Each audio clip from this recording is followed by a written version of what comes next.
ओम शांति। आज है 20/1/2024 की साकार मुरली। ओम शांति। बाप दादा।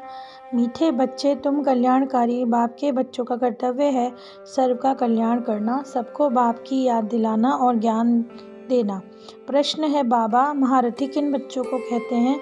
उनकी निशानी क्या होगी? जो अच्छी रीति पढ़ते और पढ़ाते हैं, जिन पर सदा बृहस्पति की दशा है, जो अपनी और सर्व की उन्नति का सदा ख्याल रखते हैं, जो यज्ञ सेवा में हड्डियां दे देते हैं, जो बाबा के कार्य में मददगार रहते हैं, वो है महारथी। ऐसे महारथी बच्चों को बाबा कहते हैं, ये हैं मेरे सपूत बच्चे। ओम शांति। आजकल बच्चे शिव जयंती की तैयारी कर रहे हैं, कार्ड भी छपाते हैं। बाप ने समझाया तो बहुत बारी है, सारी मुख्य बात गीता पर है। मनुष्य की बनाई हुई गीता को पढ़ते पढ़ते आधा कल्प नीचे उतरते आए, तो बच्चे समझते हैं कि आधा कल्प है दिन, आधा कल्प है रात। अब बाबा टॉपिक देते हैं तो उस पर मंथन करना है। बहनों भाइयों, समझो, गीता शास्त्र है ज्ञान का, बाकी सब शास्त्र है भक्ति के।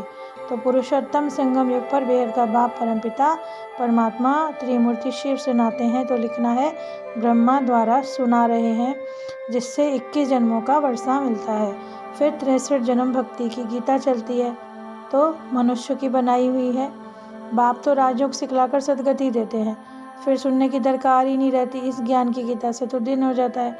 तो बाबा जो सुनाते हैं उसमें 21 जन्म की सदगति है, यानी 100% पवित्रता, सुख, शांति का अटल अखंड सतयुगी दैवी स्वराज्य मिलता है।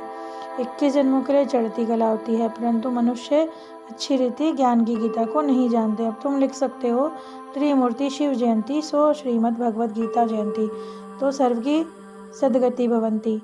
शिव जयंती, सो विश्व में शांति भवंती।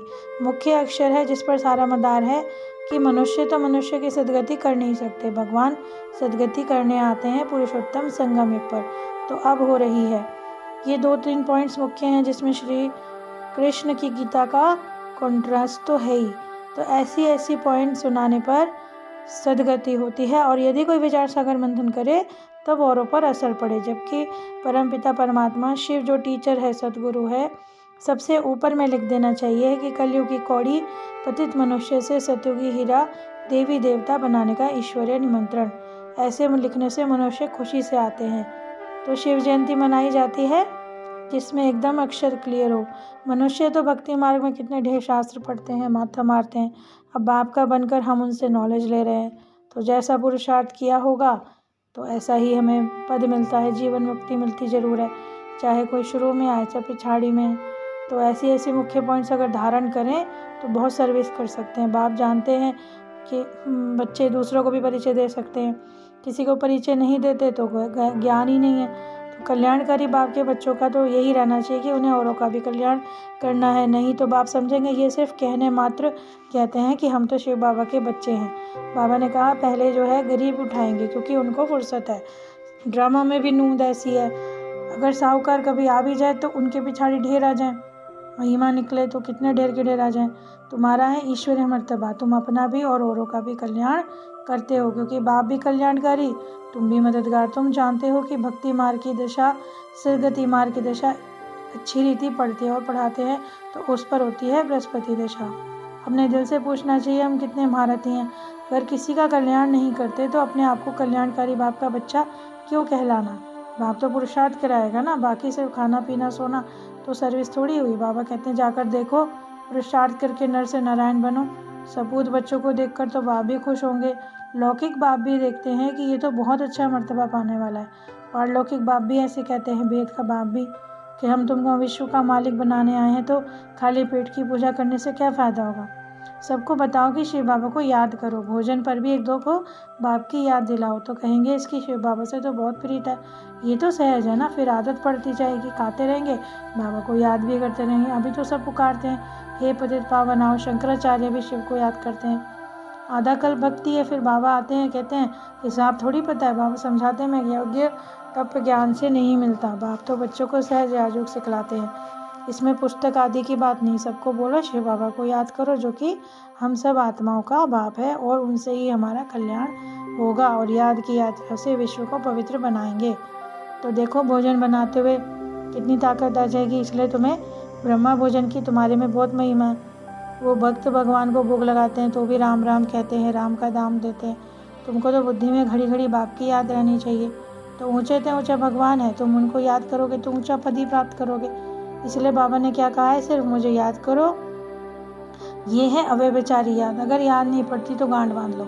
अपनी उन्नति के लिए, उच्च पद पाने के लिए पुरुषार्थ भी ज़रूर करना है।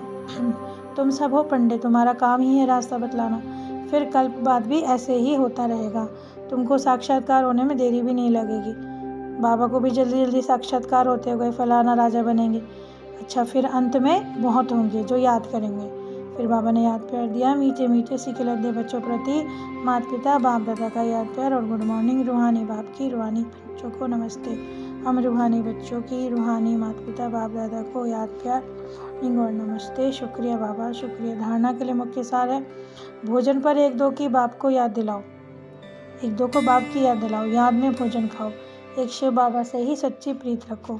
यज्ञ सेवा में हड्डियां देनी है, बाप का पूरा मददगार बनना है। जैसे कि बाबा ने बोला ना, हर समय बाबा की याद रहे, तो भोजन खाते समय तो विशेषकर बाप की याद दिलाओ। सभी गोप गोपियों प्रति मातेश्वरी जी के हस्तों से लिखा हुआ याद पत्र जो 1961 का है, सभी गोप गोपियों प्रति अति याद प्यार। समाचार, आप सब गृहस्थ व्यवहार में रहते कमल फूल समान अपने जीवन में सफलता को पाते रहते हो। लाडले गोप तो सर्विस को अच्छी तरह पुरुषार्थ में लग गए हैं, बहुत अच्छा है। सबको परम पूज्य बाप का परिचय मिलना है। इस उच्च प्राप्ति को कोटों में कोई ही पा सकेंगे, परंतु ऐसे फूल ज़रूर निकलेंगे। अच्छा, तेज रफ्तार से सर्विस को बढ़ाते चलो। खजाना अविनाशी ज्ञान का बहुत अखूट है, तो बाप द्वारा सभी को मिलता है। कोई इसे प्राप्त कर ले तो जन्म जन्मांतर के लिए माला माल बन जाए। ये बात ही ऐसी है, कहो लाडले गोप गोपियाँ, ठीक बात। आप सभी गोप गोपियाँ अतीन्द्रिय सुख में जीवन के अनुभव से जीवन बिताते चलो। देखो लाडले, अब इस ब्रह्मांड कुल की वृद्धि होने में सबका कल्याण है। फिर ब्राह्मण सो देवता अवश्य बनेंगे, अर्थात गृहस्थ व्यवहार में रहते पवित्र रहते हैं तो हम एक बाप के बच्चे हैं, ऐसी पवित्र धारणा में रहना है और सबको परमपिता बाप के डायरेक्शन पर चलना है। ऐसी धारणा वालों को ही ब्राह्मण कुलवंशी कहा जाता है। जब वही बाप धर्मराज भी है तो क्यों ना उनकी गोद का बच्चा बनकर संपूर्ण पवित्रता का अधिकार लें और भविष्य में सुख शांति अपने आप मिल जाएगी। जीते जी मरजीवा बनने से डरते हो ना, आज एक पत्र अपने अपने नाम से समझे, हर एक अपना पत्र समझ कर पढ़े, सुने। माँ का प्यार हर एक अपने नाम से पाए तो कितना अच्छा सौभाग्य है। ऊंच बनाने के लिए हमें पुरुषार्थ में तीव्र वेग से लग जाना है और कल्याणकारी बनना है, तब भी पता चलेगा कि स्वयं परमपिता ऊंचा वर्षा देने आए हैं, तो लेकर ही रहना है। अच्छा, छुट्टी लेते हैं। ओम शांति। अविनाशी प्राप्ति के आधार पर वरदान है। अविनाशी प्राप्ति के आधार पर सदा संपन्नता का अनुभव करने वाले प्रसन्न चित्त भाव। संगम योग पर डायरेक्ट परमात्मा प्राप्ति है। वर्तमान के आगे भविष्य कुछ नहीं, इसीलिए आपका गीत है, जो पाना था तो पा लिया।